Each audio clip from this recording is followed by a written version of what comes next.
What's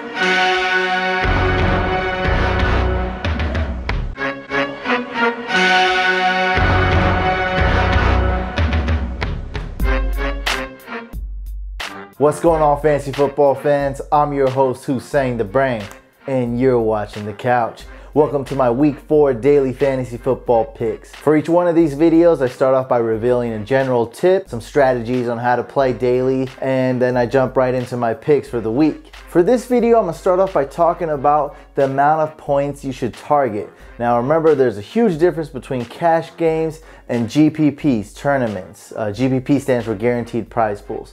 So for cash games, you want to target roughly around 130. If you get 130 fantasy points in FanDuel, you're gonna have a really high chance of winning your cash games, which is head-to-head, 50-50s, and double-ups. If you get 138 or above, you're gonna have a really high chance of winning those.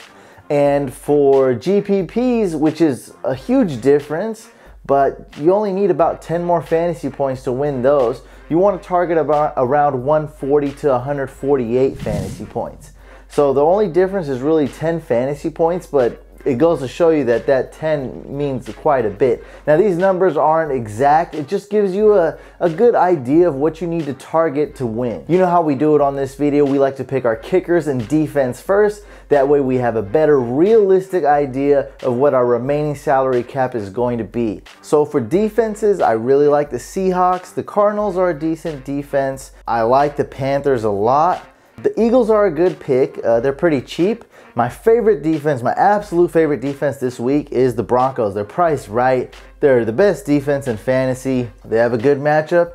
I love them at 4,700. The Raiders are an intriguing pick. They play the Chicago Bears. We don't know if Cutler's going to play. The Bears are a terrible team, basically. The Chargers and Colts are also interesting picks. Now, my absolute cheapest defense that I feel somewhat comfortable rolling with is the Falcons, so let's put them in there so we can free up some space just in case we may need it.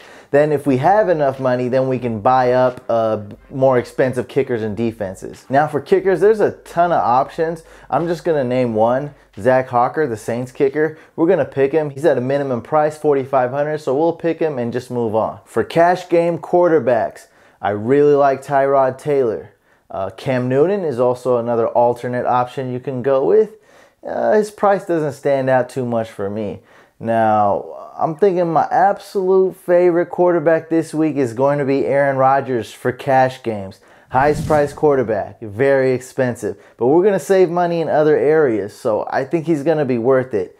I mean, you really think Aaron Rodgers is going to have a bad game? If you banked on one quarterback to have a good game, it'll probably be A-Rod. For tournaments, the quarterbacks I like is, Sam Bradford's on.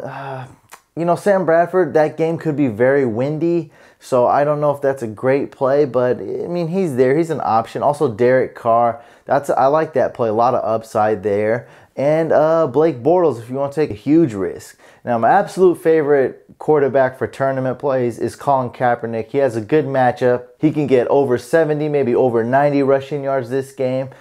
He can also fail miserably, and there could also be garbage time. So I just see so much upside, and his price isn't too cheap nor too expensive, so a lot of people may not pick him. I see about well less than 20% of tournament plays will have Colin Kaepernick, probably way less than that.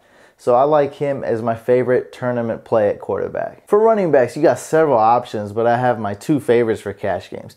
Some options are Forte, Ingram, that's really nice. Lacey's okay.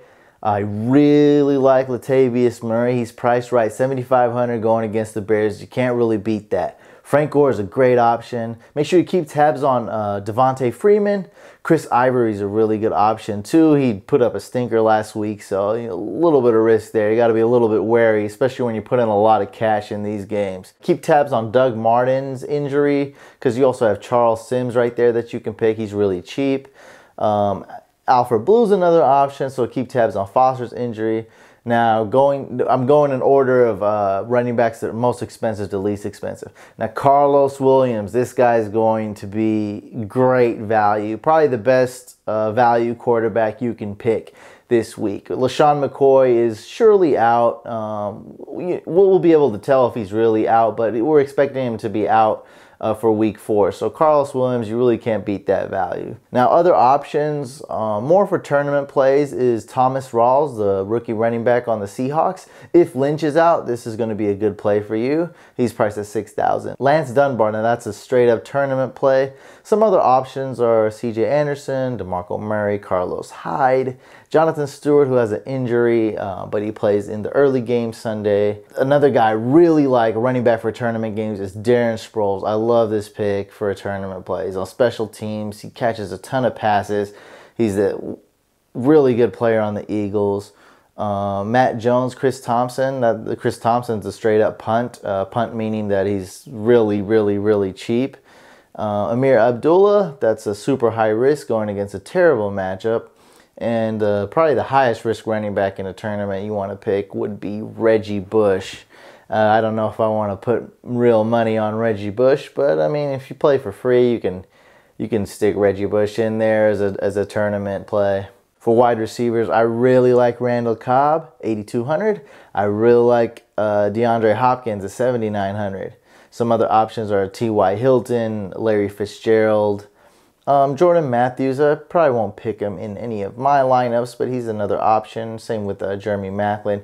Moncrief, now his price is really good. I like him going against the Jaguars. James Jones, the price is right. Again, they didn't adjust the price on FanDuel. It's only $6,000.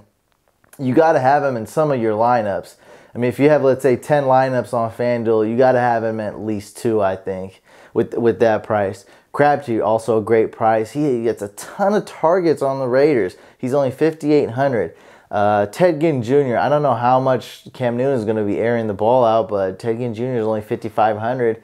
He's the second most targeted receiver on the Panthers, I believe. So he's a decent pick. Also, Cole Beasley, that's kind of a sneaky pick right there. He'll price at only 5,200. For tournaments, Torrey Smith with the big play, 6,200. You can also go Leonard Hankerson, Philip Dorsett. We all know that Andre Johnson's basically done. Got 0 fantasy points last week. Tavon Austin, that's another high risky pick. And keep tabs on Eric Decker's injury for that early game in London for the Jets. And also a really sneaky start. I like this one for tournament plays. If you want to put go with something very high risk, Seth Roberts of the Oakland Raiders. For tight ends, my favorite tight end is Tyler Eifert. He's priced right, 5,700. You really can't beat that. Charles Clay's another option I could vary my lineups with. And if I want to go another variation, Greg Olsen. And if I want to go with a risky pick, I go with Rick Rodgers of the Green Bay Packers. And those are my DFS picks for week 4. If you guys want to create your own lineup, play for free, or try to win some real cash or some big prizes, go ahead and follow the link below in the description so you can go to FanDuel and make sure you guys use promo code FANTASYCOUCH. So follow the link in the description and use promo code FANTASYCOUCH. And that about wraps up this video. If you guys missed some of my previously mentioned strategies and tips, go ahead and click this right here. It's a playlist for all the previous videos where I reveal why we pick a kicker in defense first.